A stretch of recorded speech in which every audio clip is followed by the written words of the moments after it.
I think if I hadn't have spent 14 years in the army, if I didn't have that military mindset and that resilience which was drilled into me from the army, if I didn't have the traumatic experiences of the operational deployments, those are the things which have kept me alive. I can now relate to a lot of other people, to a different audience. I can speak to survivors of suicide who rarely get spoken about. Mm-hmm. And I can say, hand on heart, I can relate to the pain you're going through of surviving something like that and yet still not wanting to be here, or really struggling to deal with the fact that you tried it and Mm-hmm. that people think that you survived. So suddenly, hurrah, you survived, and it's a good news story when so many people don't feel that way. So, Nick, welcome to Disabled and Proud. How are you today? I'm all right, thank you very much. And thank you for the opportunity to waffle on a little bit more about my story. Do you know what? I love a good story, so this is the perfect time and the perfect place to have this conversation. Yeah, well, it's better now than 24 hours ago when I was hassling you because I thought it was on, but I was actually a day early. Look, we love being a day early. I've already told you I was a day early for a meeting today. It's something in the water. It is what it is. But genuinely, I'm so looking forward to this conversation because I feel like there's a lot to be said and a lot of things to delve into. And I'm so looking forward to having this like time and space with you. Oh, God, no pressure then. Yeah, Jeez. no pressure whatsoever. Just take it chill, super easy. So, the first question that I ask absolutely every single guest is how do you refer to your disability? Do you know what? When I was looking at the sheet, I think this is one where one of the questions I actually struggled with. Hmm. And I think it's because of where I'm at with my journey. Yeah. So, for those who don't know me, I've got 7 prolapsed discs in my spine. 3 at my neck are the worst, and then 4 at my lumbar. So I'm ambulatory. I Hmm. use a wheelchair, but I can still get up and walk around, but I can only sit upright, stand, or walk for very short periods of time and distances. Hmm. And effectively, it's what's it called again? Degenerative disorder, degenerative disease disorder of the spine, something like that. Wow. Which is obviously why I keep forgetting what it's called. And so I just call it spinal injury. But then when I went to SIA, Spinal Injuries Association, they don't class it as serious enough to get support from them.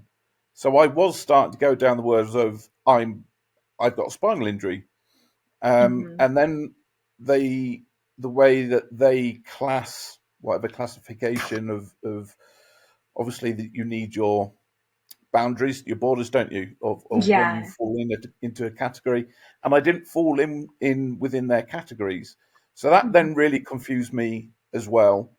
And I've been struggling with complex PTS, post Hmm. traumatic stress, for almost a decade now. Hmm. And it wasn't until I looked into disabilities more that I realized that mental illness is actually classed as a disability, where Hmm. I thought previously disability is physical. Yeah.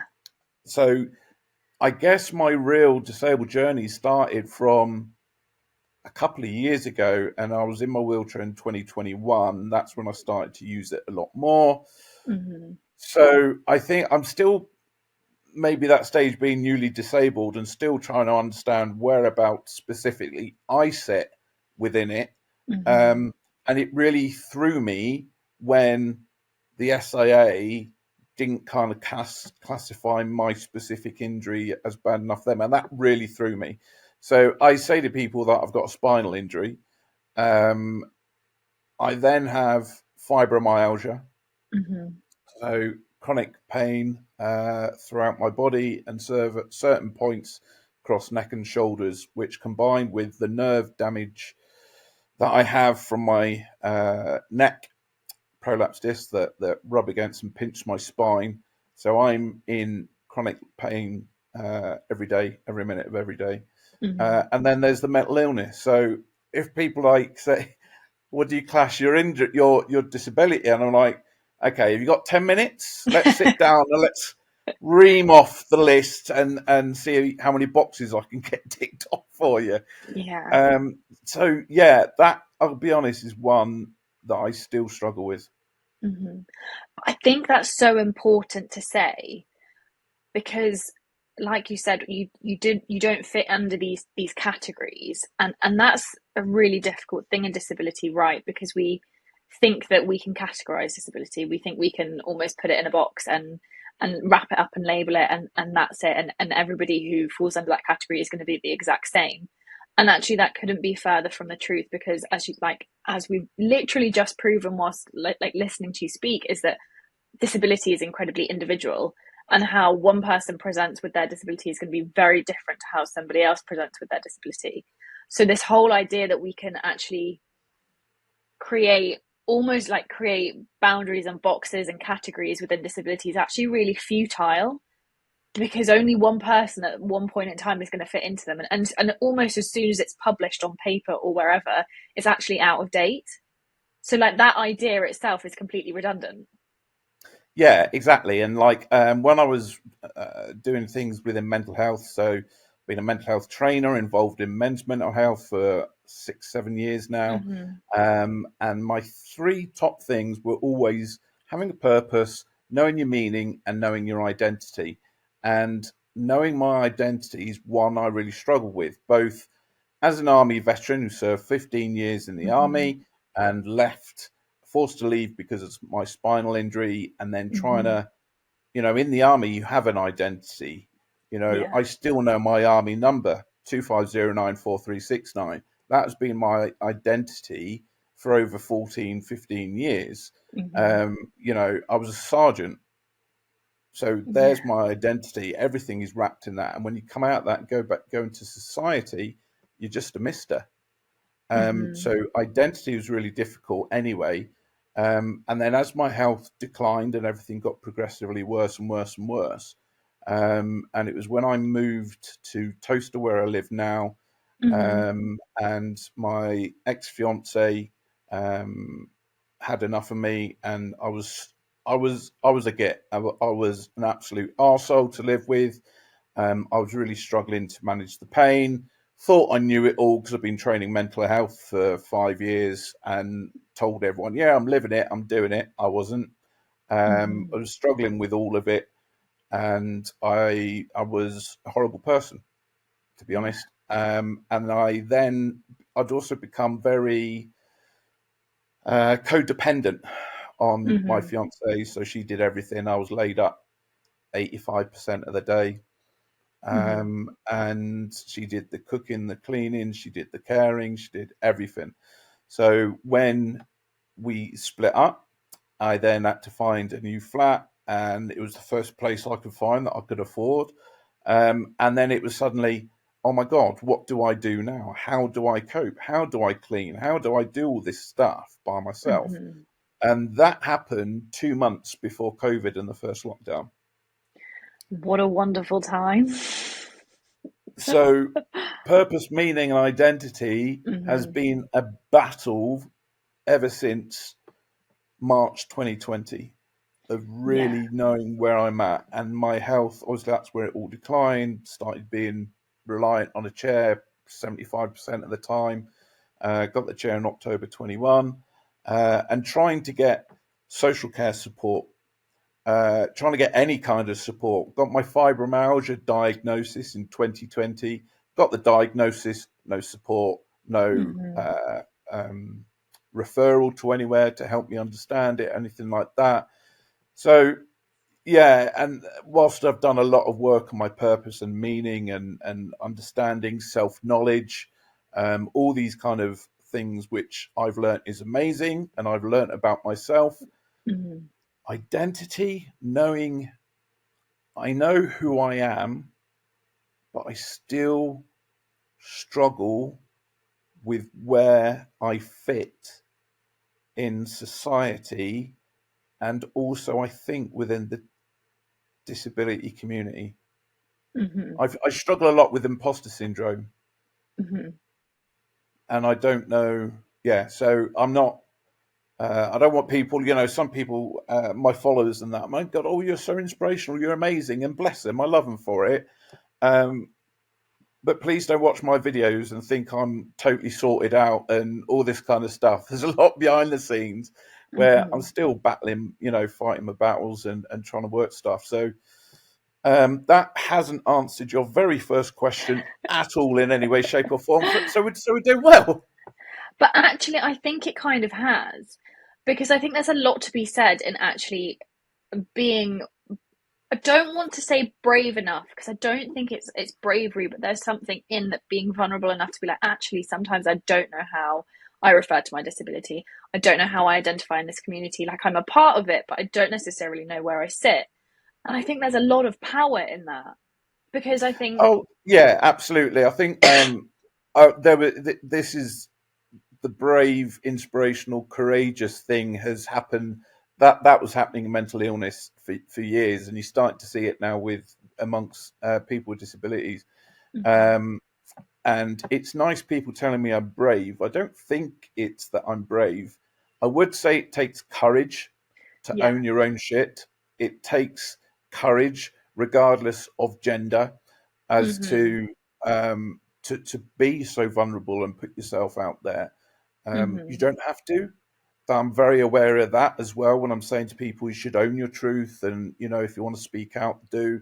You don't have to do any of that. You don't have to tell everyone and open up and tell everyone. That shouldn't be part of your journey if you don't want it to, and you don't need to do that. mhm. So yeah, I think it does take courage for sure. Um, and I think people need to know as well that it's all right that you don't have it all sorted out. Yeah, I You know? think that's a really big one, isn't it? You don't actually have to, almost, you don't have to know your place to be somewhere.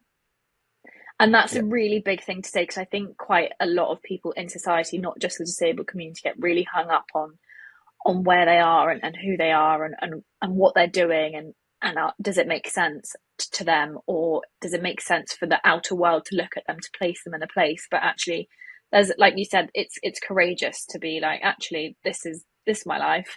This is the shit that I deal with. Who knows where we're going to be tomorrow? But it's a fucking ride, and here we are. Exactly, exactly. And I don't know how you feel about LinkedIn. It's like, in a way, I love LinkedIn because the profile, that the platform that it is. But I struggled with it over the past, couple of years while I've been managing suicidal ideation. Hmm. And I found myself comparing to everyone else on LinkedIn because let's face it, a lot of LinkedIn is shouting about what you've done, which nothing wrong with that at all. Yeah. Um, but then what I did was I was reading everyone's posts and they're going, oh, we did this and we got this award and I got this, I got, I didn't, blah, blah, blah. And all success stories, which is brilliant and amazing to see, regardless who you are and where you're at. Hmm. But I found it a struggle because then what I ended up doing was focusing so much on everyone else's posts because I was trying to build my community and my connections and all this sort Hmm. of stuff. I got sidetracked into trying to fulfill the algorithm's requirements Yeah. that I then wasn't achieving anything myself because I was spending so much time, to be honest, even resenting some people because of their successes. And I'm going, well, why can't I have that? Why can't I be achievable? Why can't I be Hmm. successful?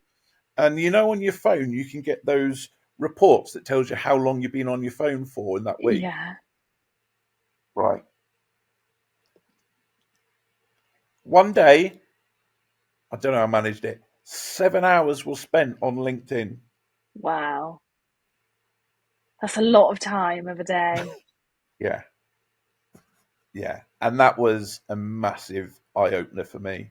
And I Hmm. was spending so much time comparing that I literally wasn't living my life and focusing on doing me and doing my thing.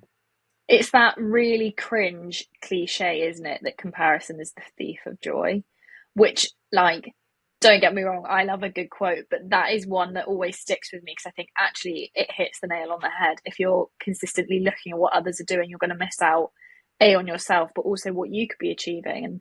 And there's a lot again to be said in that because we live in a society where everything is instant and we can look at something immediately and we can compare our successes to other people within a matter of seconds, like milliseconds. All you need to do is look at somebody else's profile and see how many followers they've got or how many likes they've got on a picture or a comment or what they've shared, and that it's so removed because someone can have like the most incredible online success and then have a really horrendous personal life.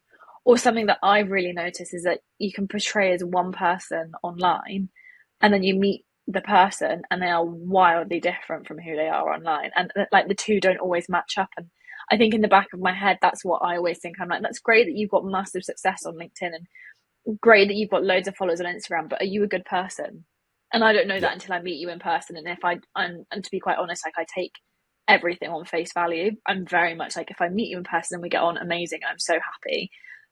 But I'm not going to base my judgments of you on your online profile because I don't actually know you, because that could be a lie. Yeah, 100%. And I'm exactly the same, you know. And it was a big eye opener for me when one of my videos went viral just before Christmas. And it was 2 million odd Mm-hmm. views. I don't know if you call that viral, but to me it was. So I don't care what anyone else thinks. Yeah. I'm quite happy with that. But what was really eye opening for me was I was like, oh my god, I was before that only getting three to 500. This was on TikTok, by the way, Mm-hmm. and then suddenly, in the space of a couple of months, I had that one, which was of me going up a travelator in Tesco's on my power chair, and then getting Mm-hmm. told off for going up a travelator in Tesco's. Um, and another couple of me going up steep ramps and someone else, and I hit something like 4 or 5 million with about 4 videos over about 2 or 3 months, and I didn't feel any happier for it. I I can tell didn't. you why. Oh, go on. So this is my favorite ever piece of knowledge, and I regurgitate this on the regular. And it honestly, it I love this piece of knowledge. So when something good happens, the chemical reaction releases, like that's how you get dopamine. The same reaction happens no matter what you choose your win is. So, for example, if you win £1, the same chemical reaction happens if you win £1 million. You do not get 1 million more times dopamine because you won a bigger prize. And so that idea that actually the chemical reaction is consistently the same, it doesn't increase no matter how big your win is or like what you perceive as a win, is like such invaluable pieces of information because you can then literally choose what is a win in your life. It's like for me, my greatest win in the morning is my first sip of tea. It's my favorite thing in the entire world, and I get so excited for it. And people think that that's really trivial, and I'm like, no, no, no, no. It's the best thing in the world because when something perceived, like societally perceived as amazing, comes along, I will have the same amount of happiness as the first sip of tea in the morning. And I got to choose that. How amazing is that? Exactly. I mean, I feel like that about my cup of coffee. I got to admit that's the only time I have coffee is in the morning, and there's a big difference when I don't. And yeah, absolutely. I mean, I got those views. It has led to my first paid work as a Mm-hmm. influencer content creator, but I get more from a single message from somebody saying thank you, or you've helped me with X, or I mean, I take a screenshot of all the messages that I get, Mm-hmm. um, the positive ones, obviously. not so, not the death threats. I don't like to They're keep not the ones those. we keep. No, strange that, isn't it? And yeah, I have a little wellness folder that I keep all my Mm-hmm. screenshots in. So when I'm like feeling really crappy or low or something's gone wrong, I go in there and I read the comments. Mm-hmm. And that I gain so much more. Mm-hmm. from that thank you than what I did. All that came with millions of views was loads of comments that did my head in, loads of notifications that were so infuriating, and people having arguments on the posts about which flipping Tesco's and where it was in the country. I kid you not, people were arguing amongst themselves. It was hilarious. And it just became very overwhelming, and I didn't see it as a win in the end. And Mm-hmm. I never thought that. I was always that was my measure. It's your measure of success, isn't it? Yeah. And I thought that kind of world, that's my measure of success. But I didn't really get much out of it. It Mm-hmm. was an interesting learning experience. Yeah. So I want to dial it back a bit to acquiring a disability. Because as you said, you're a military man before, you had to leave the military due to medical reasons. And I was wondering, what was your knowledge of disability like pre becoming disabled? And how is that changed, like that transition period? What was that experience like from almost like you're essentially like crossing the border, aren't you? You're going from one thing into another. But what was that experience of almost relearning how the world now works around you? What was that like for you? Yeah, my mum's disabled. She had her Mm-hmm. kneecaps taken out when she was like 20. So I'm not a complete stranger to it. Yeah. Um, but saying that, when I really started coming across, it was when I got into my wheelchair, really, and then Mm-hmm. accessibility, or lack thereof. Yeah. And that's when it really, literally smacked me in the face. And I Mm-hmm. was like, wow, I remember the struggles my mum had. And, that was 3 decades ago. And whilst obviously things have improved in certain areas to certain points, I was totally gobsmacked at how inaccessible a lot of places still were. I think that was the biggest Mm-hmm. thing that struck me. Yeah. I've then also been really struck about certain individuals in society and their lack of knowledge, understanding about disability, and especially the haters, Mm-hmm. the ableist people out there. And, when I started getting trolls, Mm-hmm. um, death threats, Mm-hmm. a lot of horrific, spiteful stuff that I wouldn't even repeat on here. Mm-hmm. Um, and once I got that a little bit with mental illness and PTSD and being a survivor of attempted suicide, um, I thought it would be more accepted because it's physical disability that's been around a lot longer, Mm-hmm. in people talking about it and stuff like that. Mm-hmm. And I was horrified, Mm-hmm. to be honest. I have found I was ignorant, Mm-hmm. to be honest. And then connections turned into friends like Isaac Harvey, Cat Paler Ben, Victoria from Unhidden, Mm-hmm. a, a range of people with a range of different disabilities who really helped me to learn. Yeah. Um, but it's like I say to people when I didn't know what a radar key was, right? Because Yeah. there's no hand manual, there's no one website that gives you heads up on all bits and pieces. So, in case your audience don't know, the radar key is the long key that unlocks a lot of the stable doors, toilet doors. Mm-hmm. I actually thought radar key. I thought it was a smart bit of tech, like a hotel room, like you kind of tap the lock, and it would open. And I was like, "Oh, that's really cool." And then you get the biggest key in Like the the longest sodding key in the world. world. It's like, thinking that you're unlocking the doors to Buckingham Palace or something. Um, so yeah, but all those things, it was very overwhelming to come Mm-hmm. into it newly disabled.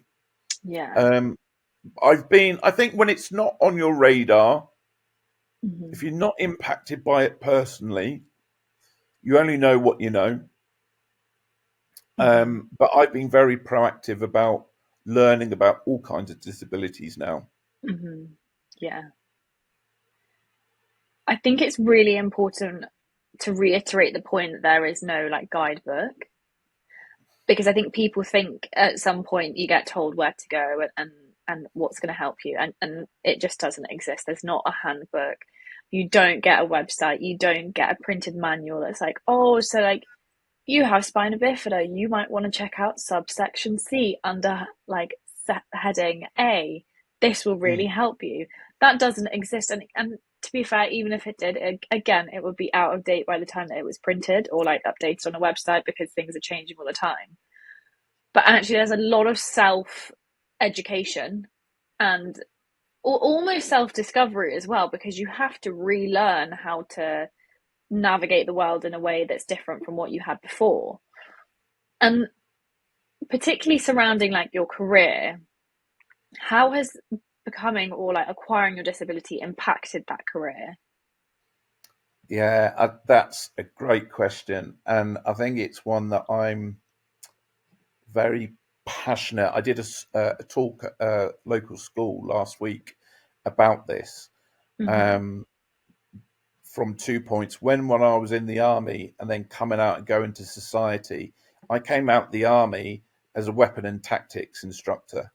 Mm-hmm. Funnily enough, there's not much need of that in Civvy Street. Um, so it was like, uh, how do I earn a living here? What do I do? So Yeah. that adapting, and then again when I ended up in the using the chair more and really struggling with the pain, I'm like, how the hell am I supposed to earn money? How Mm-hmm. am I supposed to work? Um, and I think there was like three key things. I'm just trying to think of my talk to the kids, which were amazing. I was well chuffed putting it together, and now I've totally forgotten all of them. But it's the ability to be able to adapt to your situation. I think is key, and I managed to acceptance is big, Mm-hmm. to really accept your situation.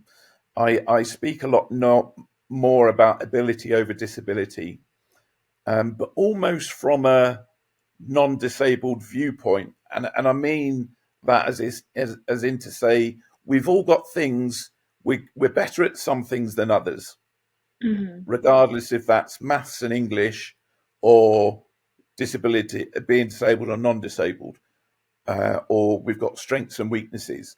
It's we can all do some things better than other things, Mm-hmm. um, and so it's relearning what you're good at, Mm-hmm. relearning what you're not so good at, and then playing to your strengths, really playing to the things that you are good at. I'm a good speaker. I manage to speak well. I'm very open. I can share my journey. And Mm-hmm.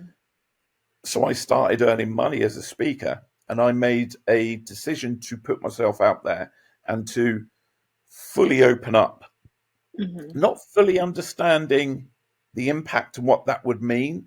I was a little bit naive when I was doing that. I didn't Yeah. expect to be getting death threats and all this level. I was totally didn't expect that. Um, so I played to that, and the other one I was trying to play around with different things.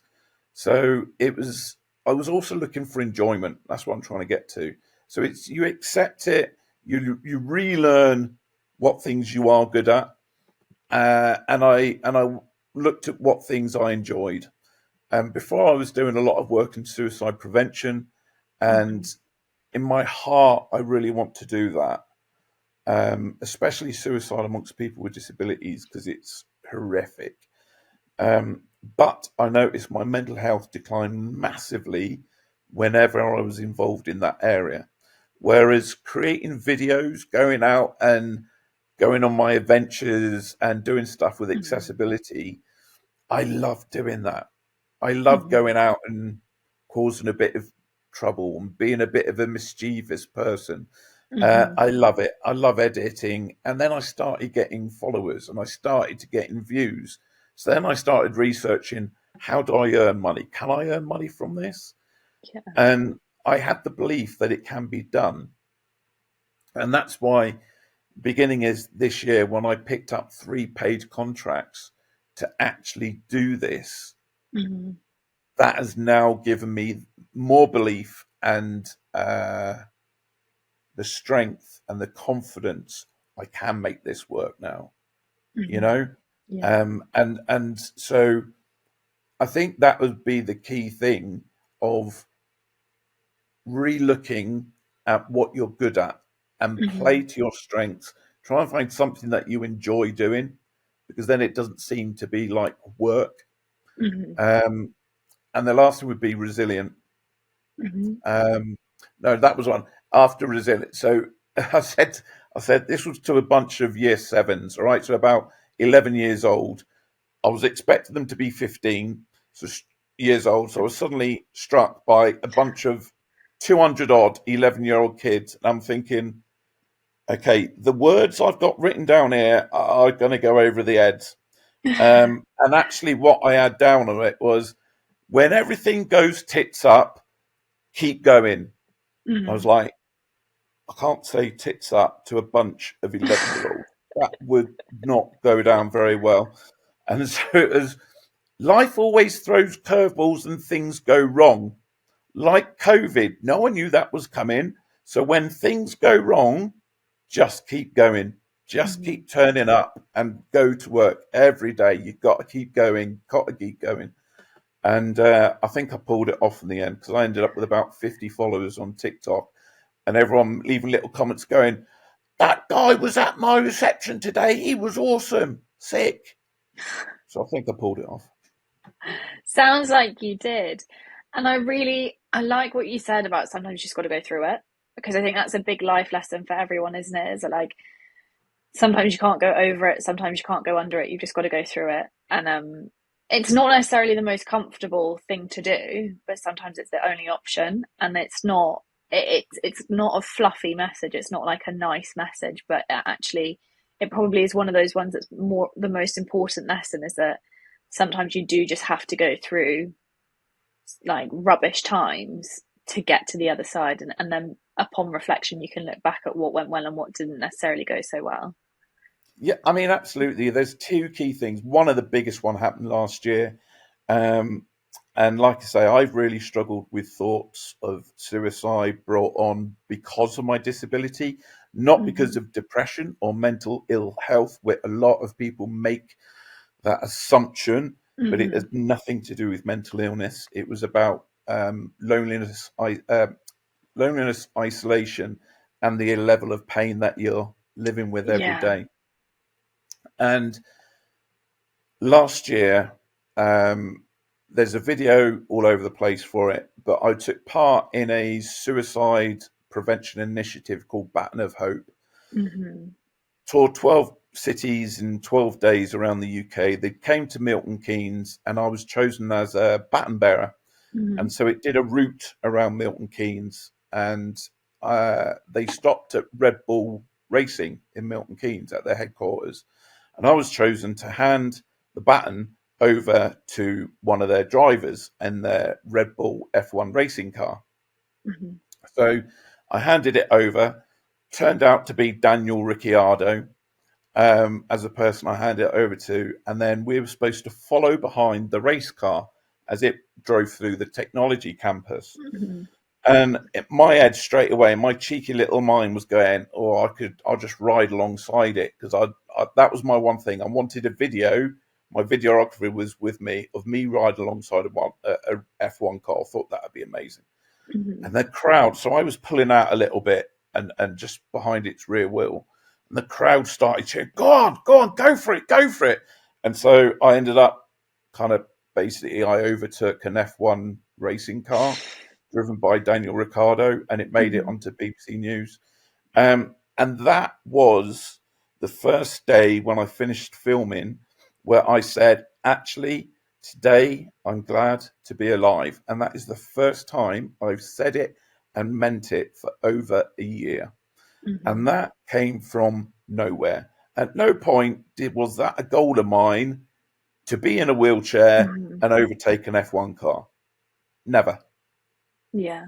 But because I kept turning up, because I kept showing up, even when I really didn't want to, and I literally didn't care about life anymore, I still kept up. I still kept going. And this thing happened, which is what drives me forward now, pardon the pun. And so you really don't know what is around the corner. Literally anything could happen. And so whilst we have breath in our lungs, we have the option to keep going. It's like that image, isn't it, of the two people in the mines, and one person is so close to hitting the gold, but they walk away, and that the other person still carries on going, and like the idea is eventually they get to it because they carried on going, and I think that that's a really important thing to say, and actually, talking about suicide is never easy. Like, regardless of whether you have suicidal ideation, you've been touched by suicide in some kind of way, it's not an easy topic to talk about. So I really want to thank you for talking about it, because I personally believe it's a topic that really needs to be spoken about a lot more, particularly amongst men, because, and actually I've never said this on my podcast, by the age of 21, I had known 6 boys to die from suicide. And 21's really, really young. But none of them were disabled. Or to my knowledge. Actually, no, I think I know factually that none of them were disabled. But actually it's something that does really need to be spoken about, and it's not, again, this comes back around that it's not a nice conversation, it's not a comfortable conversation, it can be really awkward, it can make you feel really icky, but actually another one of those things that it's uncomfortable, but you have to sit in that uncomfortability and grow through that uncomfortableness. It's like growing pains are called growing pains for a reason, right? Because it can be painful. But I really like what you said, that actually, like, the best day that you had came out of nowhere. It wasn't a goal you had. It wasn't something that you had a target for. It literally came out of nowhere. And that was the best thing that could have happened. Because it's that reminder that actually, yes, it's wonderful to have goals and it's amazing to have targets, but don't forget about all the other little bits in between that will bring you so much happiness that you kind of forget about it. Absolutely, it is the unknowns, and yeah, I think everything that I've been through, I just think I've lost a number of military brothers, and I ran a men's mental health group for 3 years. And one of the guys and good friend took his life 18 months ago. And whilst we can easily complain about there not being support and there's not this or there's not that, and we know things aren't great. We know more needs to be done. But there's also a lot we can do as individuals, you know. And I keep saying to people that my life must have been saved half a dozen times over the past 2 years by complete strangers smiling and saying hello. I kid you not. You know, there's times where I'm with the thoughts and I'm torn and I'm struggling because I don't want to be here. But yet I know I can do a lot of good, and I look at the messages, people thanking me, and that you become really torn.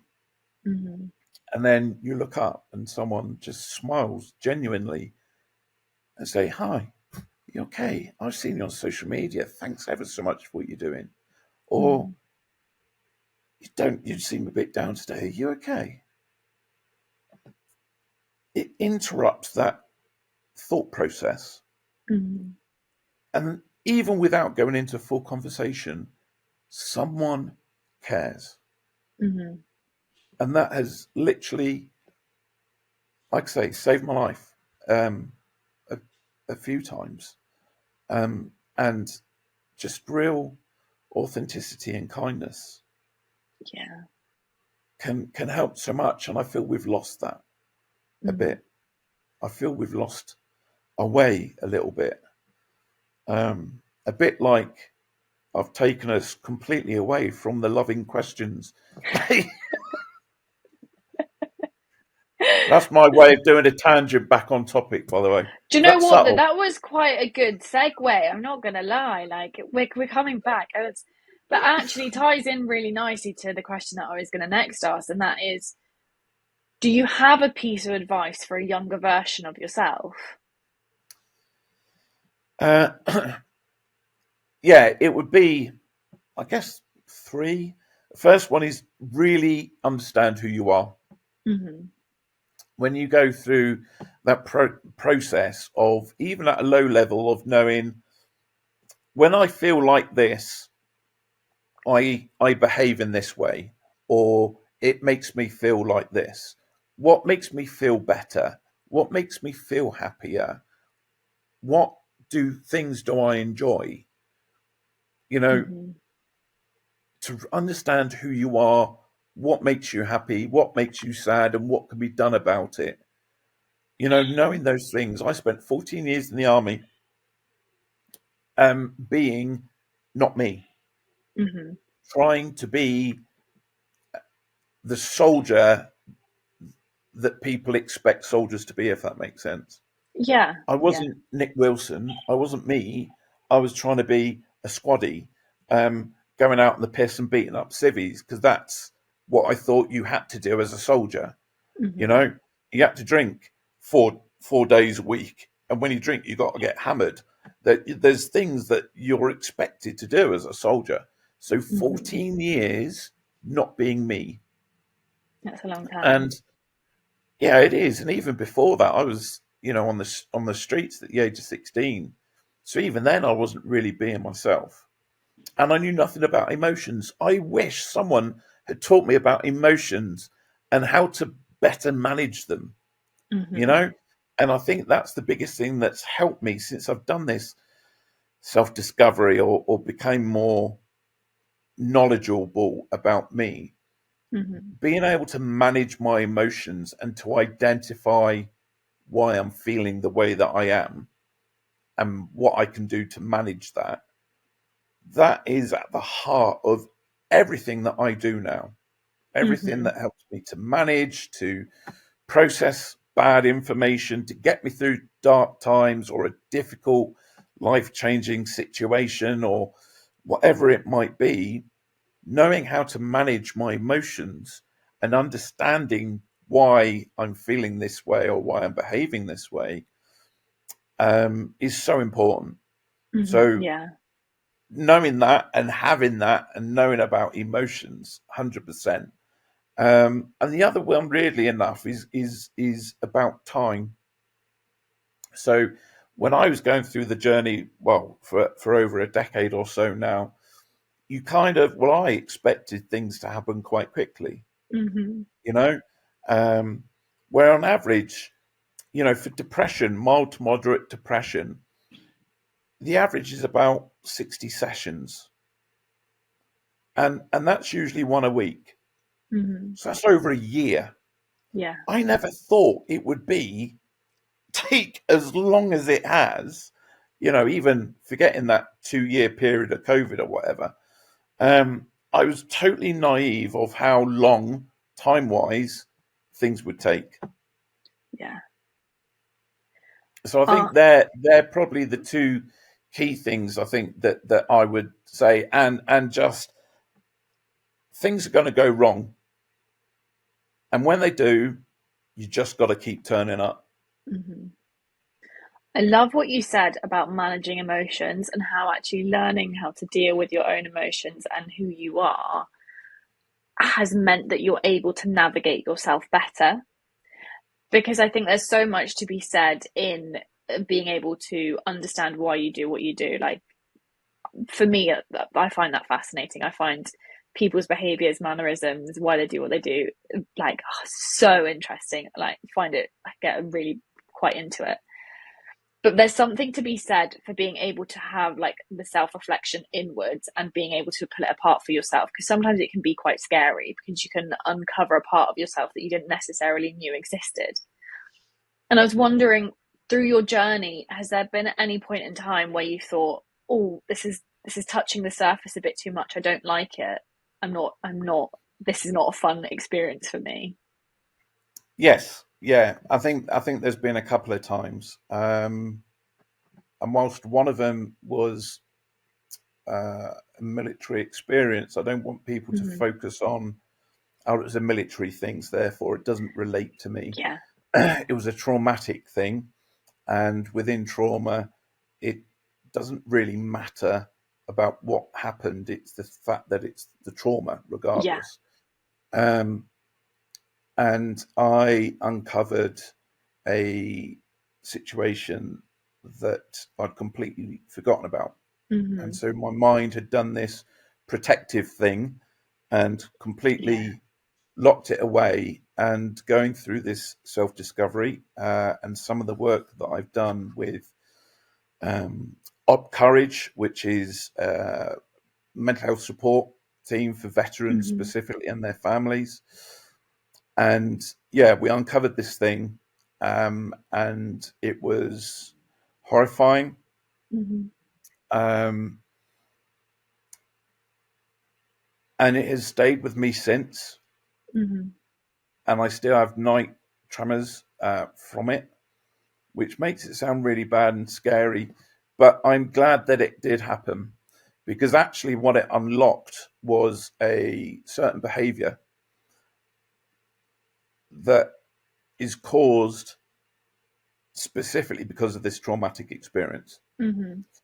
So I now know how to manage that. I now know why I have I'm overly sensitive and have abandonment issues are connected to this thing. Yeah. So it helps to explain my mannerisms or a certain behavior. So Mm-hmm. whereas before I was so frustrated and upset because I'm acting like a person that I'm not, and I really didn't like, I hated that behavior. Mm-hmm. And I got really upset by it. Mm-hmm. You know, I'm a sensitive guy and I hate upsetting people. And I was upsetting people and I wasn't a nice person. And I really got upset by that. And I didn't know why that was happening. Yeah. So when we untapped into this, we managed to connect the dots. So when you know something and you know why, you can then start knowing how to manage it. Yeah. And you can then even at times prevent yourself, stop yourself from going into behaving that way. Yeah.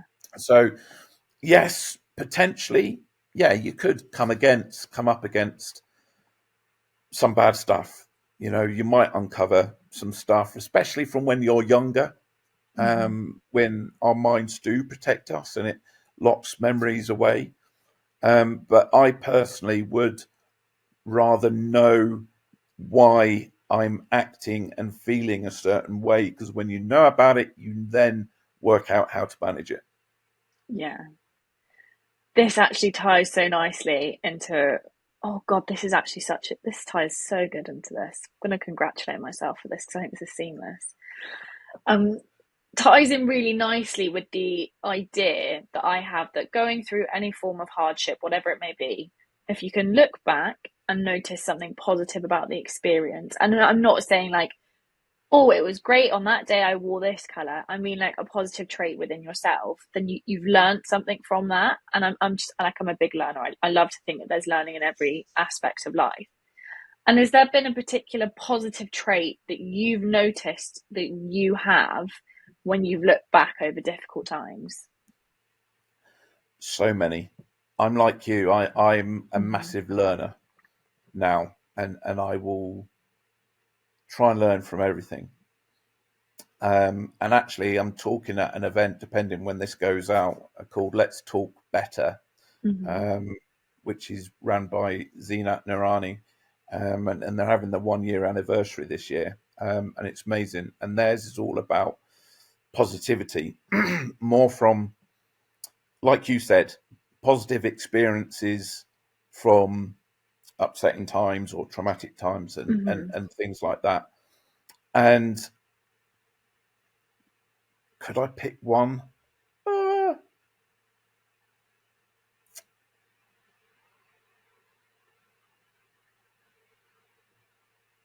Bear with me. The mind's slowly turning over. I know it looks like I've frozen, but I'm actually thinking. Um, I think the biggest thing that I am proud of myself is how I've learned to be a better person. I Mm-hmm. think I've had to go through the really dark times um, to learn more about me Mm-hmm. and to adapt. Yeah. Um, I think if I hadn't have spent 14 years in the army, if I didn't have that military mindset and that resilience which was drilled into me from the army, if I didn't have the traumatic experiences of the operational deployments I've had in, Mm-hmm. Northern Ireland, Kosovo, Iraq, and Afghan, etc., those are the things which have kept me alive. And even like with all the pain, being able to reflect back and learn and go, okay, that was really bad, but the positive thing to come out of that, like the positive thing of me now being in a wheelchair, I can now relate to a lot of other people, to a different audience. Mm-hmm. I'm not just speaking to one type of people now. I can speak to other people in wheelchairs. Mm-hmm. You know, I can draw from different experiences. I can speak to a group of guys and I can say, I know what it can be like going through that. I know how difficult it be. I can speak to survivors of suicide who rarely get spoken about. Mm-hmm. And I can say, hand on heart, I can relate to the pain you're going through of surviving something like that and yet still not wanting to be here or really struggling to deal with the fact that you tried it and Mm-hmm. that people think that you survived. So suddenly, hurrah, you survived, and it's a good news story when so many people don't feel that way. Mm-hmm. And I, I can relate to them and they can relate to me now. So whilst I can look back and went, if I didn't attempt suicide, I wouldn't have that over me. If I didn't go in the army, I wouldn't have experienced the horrors of war or humanity at its very horrifically worst. Mm-hmm. But also because of that, I've seen humanity at its very, very best. Yeah. I've seen the beauty of kindness, of gratitude, of belief, of community support, of true love from a stranger to a stranger. I never thought that could even be possible. Through everything that I've learned and learning about myself, I appreciate life. Mm-hmm. I'm I'm grateful for my physical and mental injuries and illnesses because it empowers me to be able to speak to others. Mm-hmm. And whilst I can never walk in someone's shoes, I can relate to their journey, I can empathize with them, and I can really hear them. Mm-hmm. And that's precious, you know? Yeah. There's a lot to be said in being able to hold space for other people from a place of experience and not just saying something for the sake of it. And I think that that's a really invaluable skill to have, and particularly when we're talking about things that are really quite raw, because let's be honest, these topics are raw, and they immediately, you're vulnerable and it can be uncomfortable, and they're not, like we've said, they're not always the nicest, easiest conversations to have, but being able to hold space for someone going through that from a place of experience is invaluable. And actually, I really want to thank you for being so open and honest on this podcast, because I think you've been incredibly raw, which I really appreciate, because it's not always easy to talk about these things, but having these conversations means that somebody else feels less alone. And that's really quite important, particularly when we're surrounding this with disability, particularly when we're looking at this through a disabled lens, because so often disabled people do feel alone, or they do feel like they don't necessarily have someone to reach out to. They don't feel like they have that connection, that support, that, that something isn't there for them. And I really want to thank you for being, as I've said, open, raw, and honest about that, because somebody else out there will now feel less alone because they've heard you say it. And that is a really incredible thing to be able to give someone, even if you haven't met them like personally. It's amazing to give someone that space. Yeah, exactly. And look, I'm incredibly humbled, honoured. I can't find a word for when I get a message, Mm-hmm. and they say, just listening to your story, or you just saying this truth helps. Mm-hmm. And Yeah. I, like I said, I've still got my demons. I've still got work to do. I'll still finish this call and have a cry later. Mm-hmm. I'll still struggle with certain bits, and I'll still make mistakes, and I'll still upset some people here and there. Mm-hmm. Um, but it is so important, beyond important, to have these conversations now. Um, you know, I haven't managed to do a video yet for this, and I haven't shared this with anyone yet. And every time I try to record a video, I just burst into tears, and I can't. But my New Year's Eve was spent on the phone to a survivor of suicide Mm-hmm. who was really struggling. They weren't in what people think would be crisis. You don't have to be in crisis to have thoughts. They're Mm-hmm. very calm, very relaxed. And they said to me something which, as no one has said before, and I think I will always struggle with this, and I haven't worked out the best thing to say to them. Mm-hmm. And they said, if I took my life, so many people would be upset, and so many people would question why, and Mm-hmm. so many people it would speak about it and all this kind of stuff. If I don't, no one speaks to me. So if I want to make my point, I might as well just take my life. I feel more ashamed each day of being a survivor because no one cares about us. And at least if I take my life, it will raise the issue, it will raise the awareness, and maybe it will make more of a difference. They seriously thought they could make more of a difference through taking their life than living. That's a lot.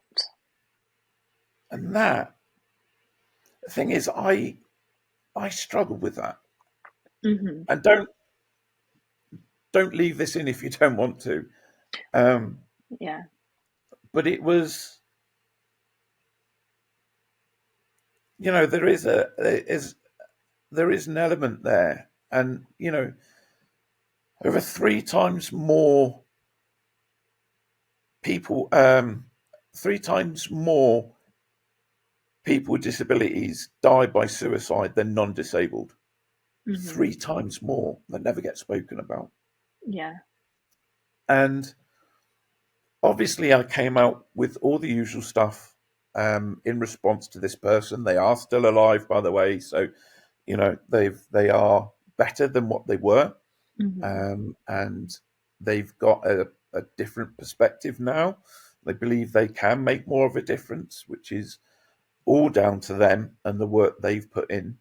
But it was just so many people out there right now are feeling alone, unheard, and unseen. And I can't tell you how much that saddens me.